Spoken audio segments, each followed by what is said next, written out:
Assalamualaikum warahmatullahi wabarakatuh. Perkenalkan, nama saya Helma Putri dari kelas 12 MIPA 1. Di sini saya akan menjelaskan tentang pengaruh kemajuan iptek terhadap Negara Kesatuan Republik Indonesia. Yang pertama saya bahas adalah pengaruh kemajuan iptek terhadap Negara Kesatuan Republik Indonesia. Pengaruh kemajuan iptek terhadap negara Republik Indonesia dibagi menjadi dua, yaitu pengaruh positif kemajuan iptek bagi kehidupan bermasyarakat, berbangsa, dan bernegara, dan pengaruh negatif kemajuan iptek bagi kehidupan bermasyarakat, berbangsa, dan bernegara. Pengaruh positif kemajuan iptek bagi kehidupan bermasyarakat, berbangsa, dan bernegara ada beberapa aspek. Yang pertama yaitu aspek politik. Kemajuan iptek menjadikan nilai-nilai seperti keterbukaan, kebebasan, dan demokrasi berpengaruh kuat terhadap pikiran maupun kemauan bangsa Indonesia. Dengan adanya keterbukaan, memungkinkan akan dapat mencegah praktik korupsi, kolusi, dan nepotisme, sehingga dapat dicapai pemerintahan yang bersih dan berwibawa. Sementara dengan adanya kebebasan dalam arti kebebasan yang bertanggung jawab, maka setiap orang dapat meningkatkan kualitas dirinya dengan kreativitas dalam kehidupannya. Tentu saja dalam hal-hal positif. Dengan dilaksanakannya nilai-nilai tersebut akan menjadi alat kontrol yang efektif dan efisien terhadap keberlangsungan suatu pemerintahan, sehingga pada akhirnya akan tercipta pemerintahan yang bersih, jujur, adil, dan aspiratif. Pengaruh positif lain di bidang politik adalah yang pertama, berkembangnya demokrasi dan kebebasan berpendapat. Yang kedua, munculnya berbagai partai politik. Ketiga, transparan politik berbangsa dan bernegara. Keempat, kontrol politik bagi pemerintah yang menjalankan tugas dan fungsinya. Aspek selanjutnya adalah aspek ekonomi.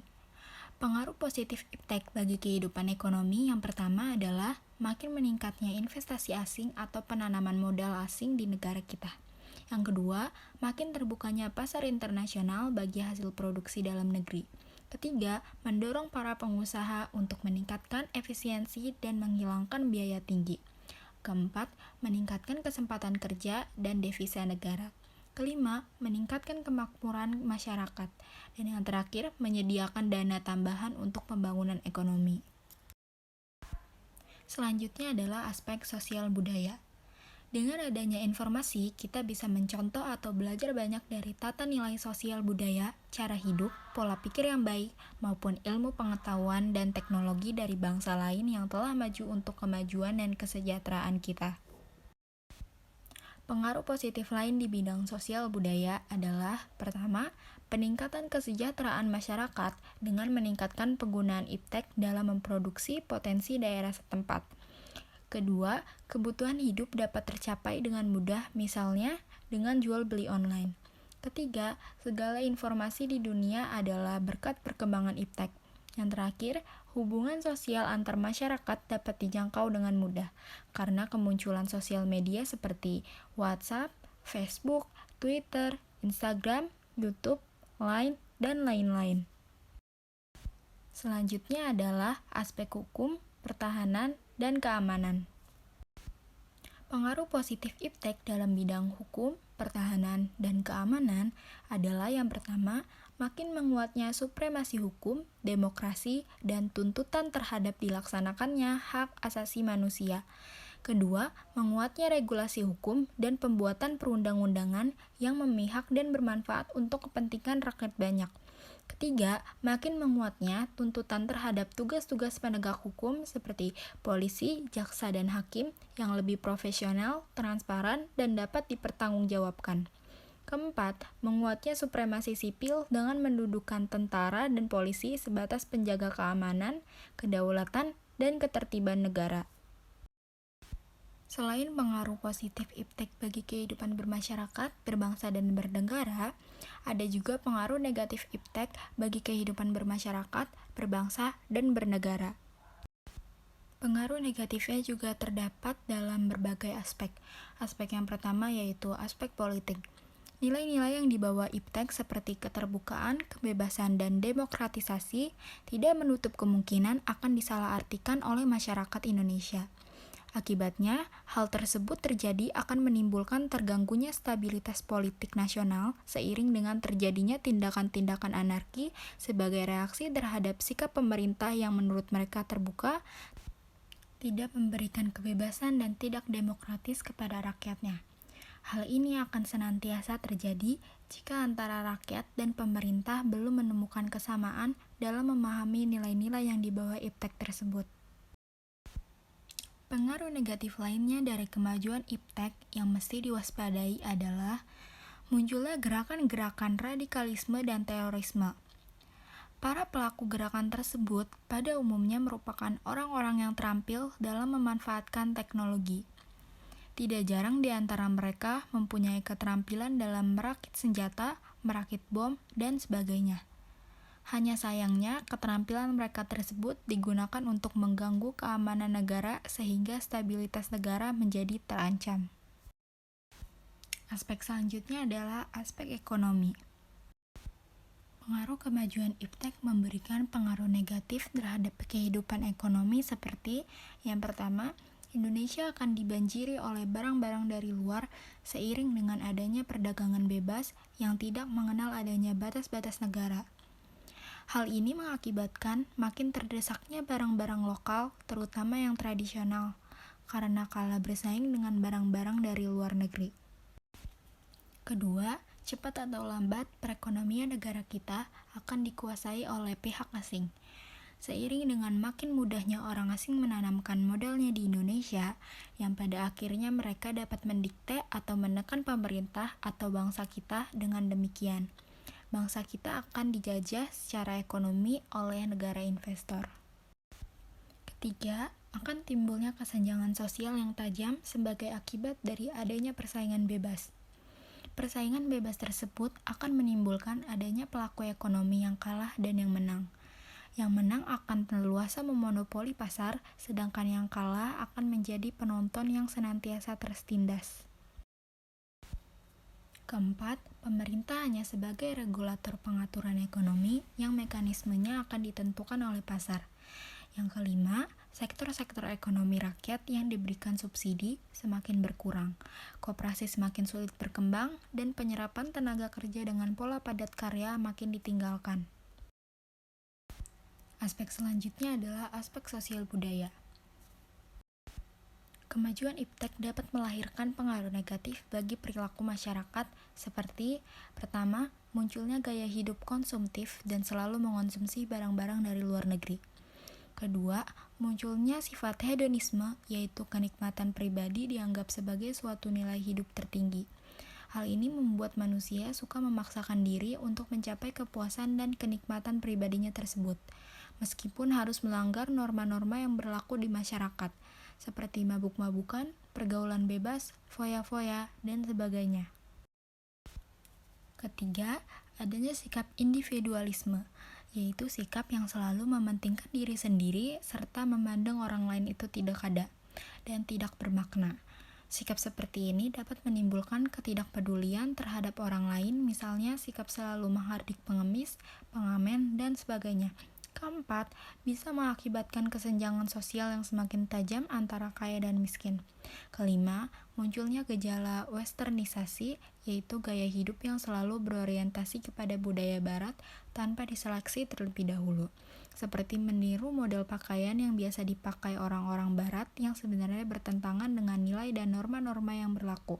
Misalnya, memakai rok mini, lelaki memakai anting-anting, dan sebagainya. Keenam, makin memudarnya semangat gotong royong, solidaritas, kepedulian, dan kesetiakawanan sosial. Ketujuh, makin lunturnya nilai-nilai keagamaan dalam kehidupan bermasyarakat.